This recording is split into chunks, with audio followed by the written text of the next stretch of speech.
ഇത് പക്ഷികളൊക്കെ ഉപയോഗിക്കുന്നത് അത് നേരൊക്കെ പോലെ പരസ്പര സഹകരണം. അതെ അതായത് ഇപ്പം ഞങ്ങൾ തന്നെ ആനയൊക്കെ പണ്ട് ഇങ്ങനെ ഉന്തി വിടും കൈകൊണ്ട് കട്ടാന അവർക്കറിയാം ഒന്നും ചെയ്യില്ല.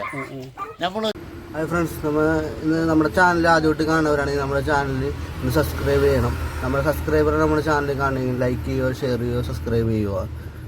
നമ്മൾ കൊടുഞ്ചൂടത്ത് വയനാട്ടിലേക്കൊരു ട്രിപ്പ്, ബഡ്ജറ്റ് ഫ്രണ്ട്ലി ആയിട്ടൊരു ട്രിപ്പാണ്. നമ്മൾ ട്രെയിനാണ് പോണത്. ട്രെയിന് കോഴിക്കോട് നിന്നിട്ട് അവിടെ നിന്ന് ബസ്സിന് പോയാണ് നമ്മൾ ഈ ട്രിപ്പ് പ്ലാൻ ചെയ്തത്.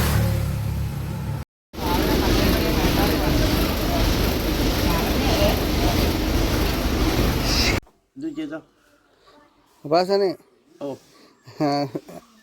ഇവിടെ വയനാട്ടിലെ മെയിൻ വേട്ടക്കാരാണ് ആശ. അപ്പം ഇതെങ്ങനെയാണ് ഈ മൃഗങ്ങളെയൊക്കെ വേട്ടയാടിക്കുന്നത്? ഇതെങ്ങനെ തുടക്കം എങ്ങനെയായിരുന്നു? ഇത് ഞങ്ങൾ വെച്ചാല് ഈ മുള്ളക്കുറുമ വംശത്തിൽപ്പെട്ട ആൾക്കാരാണ്. ഞങ്ങൾക്ക് പ്രധാന കൃഷിപ്പണി പിന്നെ ഹണ്ടിങ്ങാണ് ഞങ്ങളുടെ പ്രധാന പണി. അന്ന് ഈ കരക്കൃഷിയൊന്നുമില്ല, അന്ന് വയൽകൃഷി മാത്രമേ ഉള്ളൂ. അപ്പോൾ വയൽകൃഷി കഴിഞ്ഞാൽ പിന്നെ ഹണ്ടിങ് ചെയ്യും. ഇപ്പം ഇന്ന് നമ്മുടെ സ്ഥിതി കണ്ടോ, നമ്മുടെ നാട്ടിലൊക്കെ മൃഗങ്ങളുണ്ട്.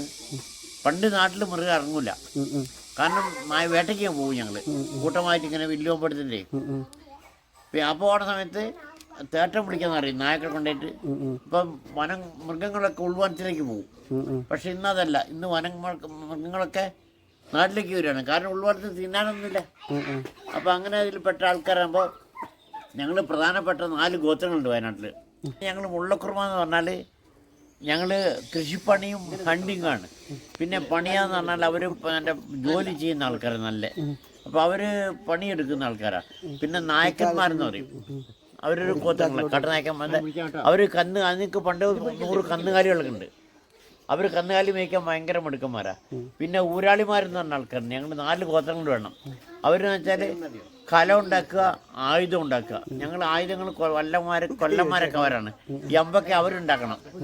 നമ്മളെ മറ്റേ കൊല്ലന്മാരുണ്ടാക്കിയാൽ ശരിയാവില്ല. കണ്ടോ ഇതൊക്കെ എത്രയും ഇതിനെക്കാട്ടും വലിയ അമ്പും കാര്യങ്ങളുണ്ട്.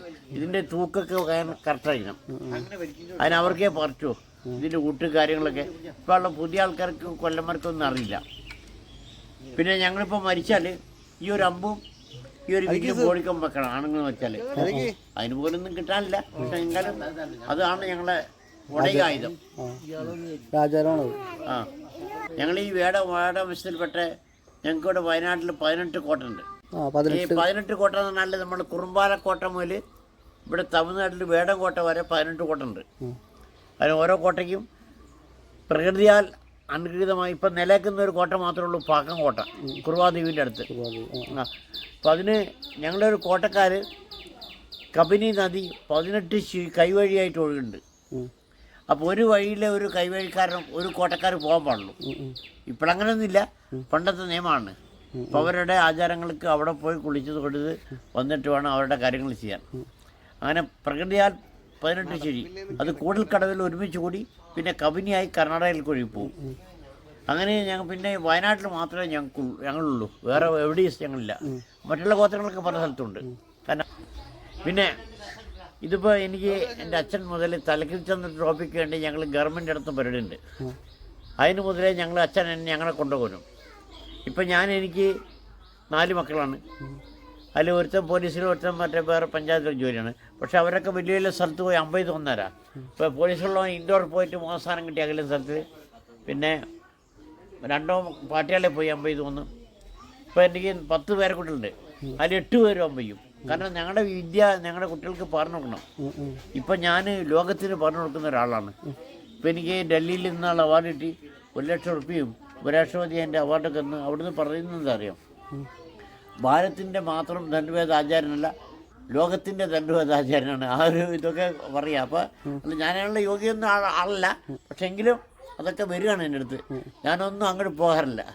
പിന്നെ ഇപ്പോഴാ പക്ഷി മൃഗാദികളൊക്കെ പഠിക്കുന്ന ആളായിരുന്നു. ഇപ്പോൾ അവർക്ക് ഭക്ഷണം കൊടുക്കണം ഞാൻ.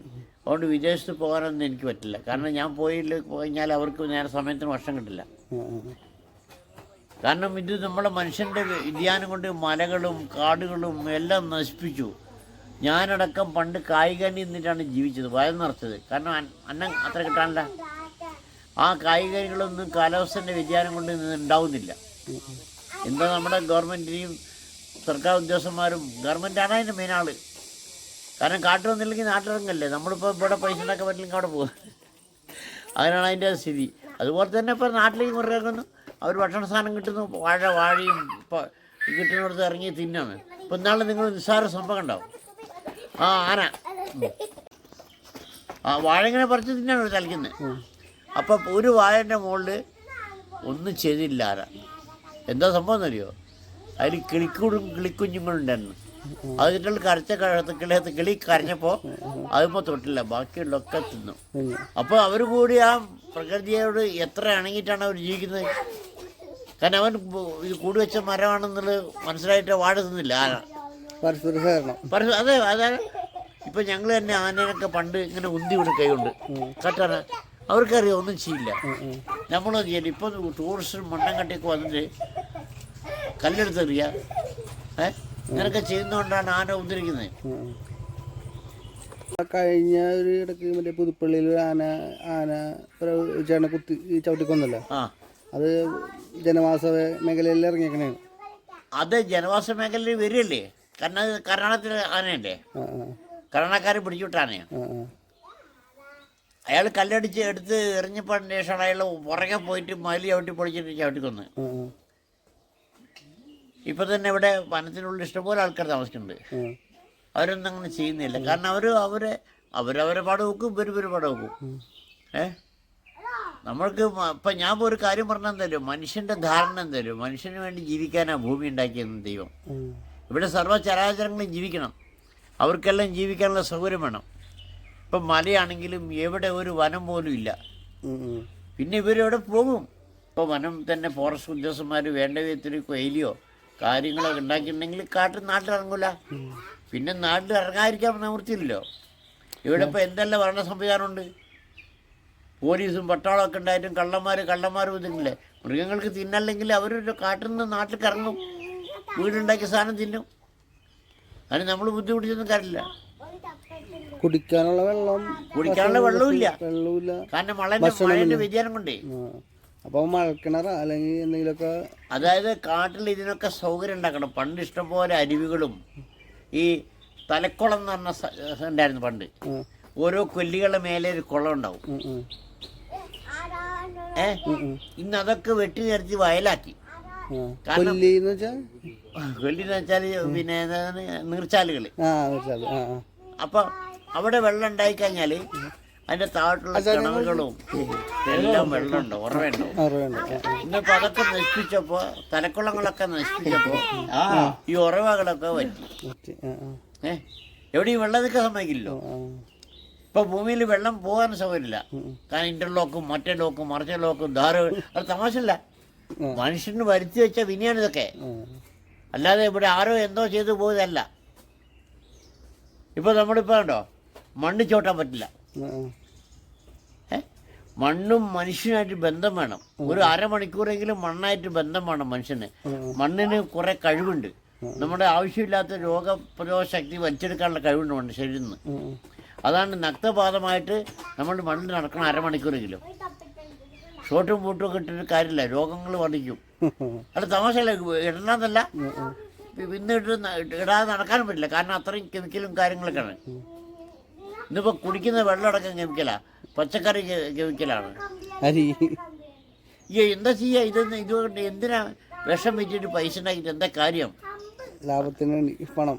അതെ, ദിവസമ മഹാചര്യം, എനിക്ക് കിട്ടണം പണം, ഇത് പോരാ, ഇത് മാറ്റണം. അങ്ങനെ മാറ്റിയിട്ടുള്ള കാര്യങ്ങൾ ചെയ്യുമ്പോഴാണ് ഇപ്പോൾ ഞാൻ ഗവൺമെൻറ് ടൂറിസം ഡിപ്പാർട്ട്മെൻറ്റ് ഭയങ്കര പരിപാടിയിലൊക്കെ പങ്കെടുക്കുന്നതാണ്. ധാരാളം സംസാരിക്കാൻ അവർ അനുവാദം തരും. ഗോവിന്ദേട്ട ഇതൊക്കെ പറയാൻ പറ്റില്ല, ഞങ്ങൾക്ക് പറയാൻ പറ്റില്ല. അപ്പോൾ ഗോവിന്ദേട്ടൻ കണ്ട കാര്യം മൊത്തം വയ്ക്കാൻ പറയുക. അപ്പോൾ എന്തായാലും ഇങ്ങനെയുള്ള പല ഇതും ഉള്ളതുകൊണ്ട് ഇപ്പം ഞങ്ങളിപ്പോൾ എന്നാൽ ഒരു പള്ളിയച്ഛൻ വന്നു 2012. ചേട്ടാ എനിക്ക് പ്രസംഗിക്കാൻ ഒരു പോയിൻ്റായി. അപ്പോൾ എന്താണെന്ന് ചോദിച്ചു, നിങ്ങൾ പക്ഷീനെ പിടിച്ച് തിന്നുന്ന ആളാണ്, പക്ഷെ ഇന്ന് പക്ഷീനെ ഭക്ഷണം കൊടുക്കുന്നു. ഞാൻ പറഞ്ഞു, ഞാനൊരു കാലത്ത് തിന്നിരുന്നു, ഇന്നിപ്പോൾ അവർക്ക് ഭക്ഷണമില്ലാന്ന് എനിക്കറിയാം, അപ്പോൾ അവർക്ക് ഭക്ഷണം കൊടുക്കുന്നു, അത്രയേ ഉള്ളൂ. അതിന് വലിയ അത്ഭുതമൊന്നും എനിക്ക് കാണാനില്ല. അല്ല, അങ്ങനെ നമ്മളങ്ങനെ ഓരോ മനുഷ്യനും ഇപ്പോൾ പല സ്ഥലത്ത് നിന്ന് എനിക്ക് വിളിക്കും. ഇപ്പം തിരുവനന്തപുരത്ത് വിളിക്കും, ചേട്ടാ ഞാൻ പക്ഷികൾക്ക് വെള്ളം വെച്ച് കൊടുക്കും, തീറ്റ കൊടുക്കും. ഞാൻ മറ്റെന്താ ഇതിലാണ് താമസിക്കുന്നത്, എന്തില്ല കുടിയില്ല അല്ല വലിയ ഫ്ലാറ്റില്ല ഫ്ലാറ്റ്. അപ്പോൾ ഫ്ലാറ്റിൽ മറ്റുള്ളവരൊക്കെ എന്നെ ചീത്ത പറയാണ്. ഇതിങ്ങൾ തന്നെ ഉണ്ട്. അല്ല പക്ഷികൾ വരുന്നോട്ട് ഇപ്പോൾ ഭക്ഷണം കൊടുക്കുന്നുണ്ട്. അപ്പോൾ ഞാൻ പറഞ്ഞു, അവർ ചീത്ത പറഞ്ഞവർ പറഞ്ഞോട്ടെ, നിൻ്റെ ജോലി നീ ചെയ്തോ, കാരണം അതിൻ്റെ പുണ്യം നിനക്ക് കിട്ടും. എന്നിട്ട് അവനെ ധൈര്യപ്പെട്ടുകൂടി ചെയ്യണം, അല്ല പറയാം.